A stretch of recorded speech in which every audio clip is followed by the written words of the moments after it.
کہا کہ چند وزراء، مشیروں اور معاونین خصوصی کو سیاسی وابستگی پر بھرتی کیا گیا۔ نگران کابینہ کے بعض افراد میڈیا پر بھی سیاسی وابستگی کا اظہار کر رہے ہیں۔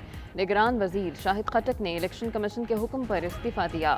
نگران وزیر اعلیٰ اپنی کابینہ کو کم سے کم کریں۔ دوسری جانب انتخابی ضابطہ اخلاق کی خلاف ورزی پر وفاقی وزیر مرتضیٰ جاوید عباسی کو نوٹس۔ ایبٹ آباد میں انتخابی عمل میں سرگرمیوں پر نوٹس جاری کیا گیا۔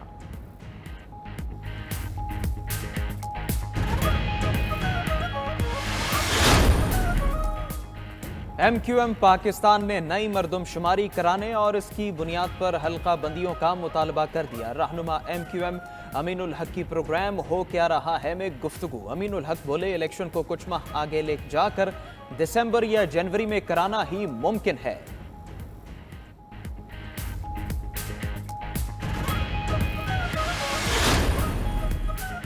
نگران وزیر اعلیٰ پنجاب کی جنرل اسپتال لاہور آمد۔ سول جج کی اہلیہ کی مبینہ تشدد کی شکار بچی رضوانہ کی عیادت کی۔ بچی کی والدہ کو بھی دلاسا دیا۔ بولے بچی پر بدترین تشدد کرنے والی ملزمہ قانون کے تحت سخت سزا کی حقدار ہے۔